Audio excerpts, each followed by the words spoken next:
Hi, my name is Brian Pallister. I'm the leader of the PC Party.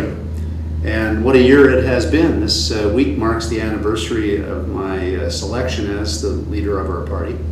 And I was immediately thrust into a by-election in Fort White.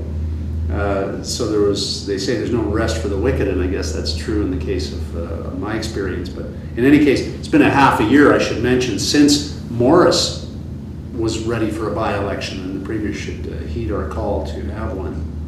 In any case, I like to build, and I've been focusing on working with our members and Manitobans to build a stronger foundation for our party. We have had the benefit of wonderful leadership over a number of years, and I wanted to say thank you to Gary Philman and Stu Murray and Hugh McFadden for their work on behalf of our party and for their words of encouragement and their advice and counsel, and for giving me the opportunity to build on a foundation of some strength. I believe our party has a wonderful foundation, and something that we should be very proud of is our contribution to Manitoba throughout its history. I focused in this first year, along with you, on growing our membership, strengthening our local associations, and building a strong legislative team, both a staff team, and by the way, 14 of our 17 folks are new. So it's been quite a challenge for all of us to grow together and to make the learning curve steep and to become a cohesive team, but we're moving in the right direction. As well, we've worked very hard on inclusion. We've reached out. Our caucus and volunteers have developed visitation strategies to get out to events, to attend community events, to let Manitobans know that we're interested in having their support.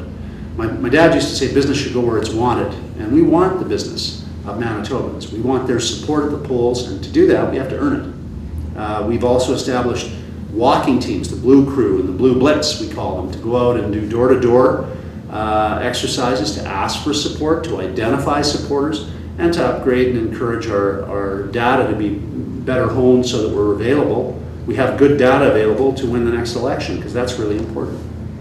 We've also started back a few months ago a design and build exercise where we reached out to Manitobans. We asked them for their opinions on how we could do a better job as a political party. And we got over 1,000 suggestions, and we've acted on many of those, and we're actually in the process of acting on a number of others right now. We've also set up discussion groups. We've reached out to new Canadians, to women, to business leaders, to union leaders, to stakeholders, to research groups, to volunteer associations all over the province in an effort to make sure that we're including those people as well in building a vision for the future of our province. And that policy development exercise has involved team building in a real way. We've also reached out to elected and unelected officials at the federal and at the municipal level, because those are partners too. And after all, Manitobans pay taxes, but it all comes to various levels of government, but it all comes out of just one pocket. So we think it's important to coordinate our efforts with other people at other levels of government. Personally, I've had close to 500 meetings now with individuals and groups around the province and across the city of Winnipeg, and it's helped us, I think, as a team of people, in addition to our caucus work, which has been extensive, and our caucus has been wonderful and diligent in their efforts as well, to develop policy positions, some of which I'll outline. There are things we're opposed to, there are things we are for. Some of the things we're opposed to. The NDP government's high tax and spend agenda. It's not good for the future of our province, it's not good for the present for a lot of Manitobans either. The NDP's PST hike, we just think it's wrong. The expansion of the Manitoba Public Insurance into infrastructure, that's a perfect example of overlap and duplication, and it's wasteful.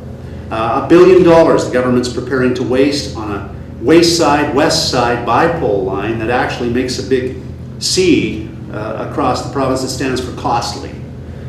We oppose that. We also oppose vote tax subsidies for lazy political parties, and in fact we wrote a check for $1 million representing the dollars we will not accept in subsidization from taxpayers across this province in the PC party.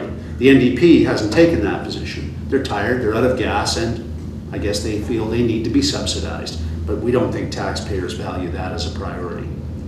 And we also are opposed to the disrespectful, forceful amalgamation of local governments across our province. We think it is totally wrong.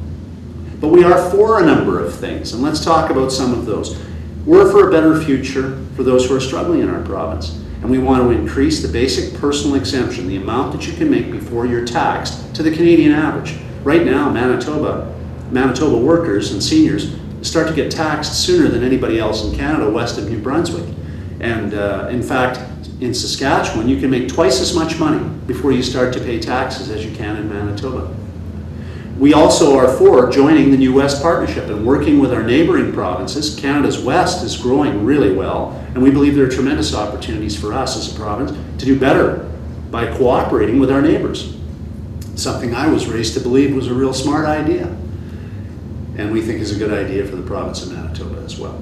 We're for a 1% reduction in government spending as opposed to raising the PST, but not a 1% across the board reduction, a 1% reduction achieved by working cooperatively with our civil servants, because our civil servants are closest to the services that are delivered, and they're the ones who know best where savings can be achieved.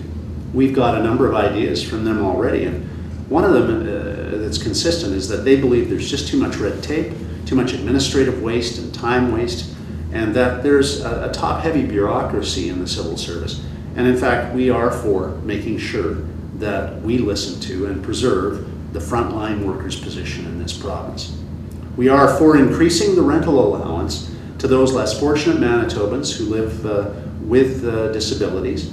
And we believe that 75% of the median market rent is a reasonable rent allowance. It's one that a number of groups and associations across the province from all sectors of our economy support.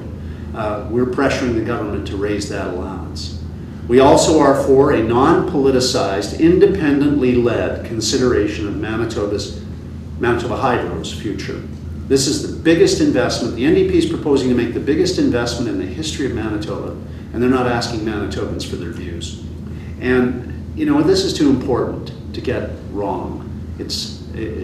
Manitoba deserves a Manitoba Hydro that is strong for the future of our province, and we want one, and we'll work with Manitobans to build one.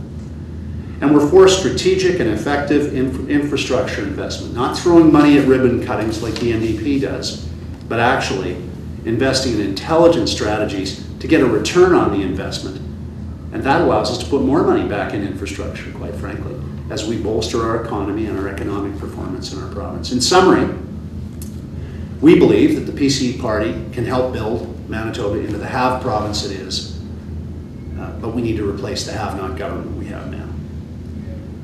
I've been really humbled over the last year to have had the support and encouragement of so many Manitobans, and I thank you for that. And I am honored to have the opportunity to give my life and my efforts to building the Manitoba that we all dream we can build together. I tell you that the NDP is tired, they are out of gas. They are characteristic of many political parties over the years. They have a certain arrogance and a willingness to take people for granted that comes with being in power for too long. But they've forgotten what real power is. Real power lies not with governments, real power lies with people. And in any democracy, any government that forgets that needs to be replaced, and this government needs to be replaced. The PC party and the wonderful caucus team that we have and their families have the work ethic and the dedication and the energy to build, and we are ready to lead this province because we are respectful, we are listening to Manitobans, and we are including Manitobans across the city and province in our thoughts and plans and in our actions. I'm tremendously proud and honored to be the leader of the PC party of Manitoba, and I'm proud of our party because we are proud Manitobans.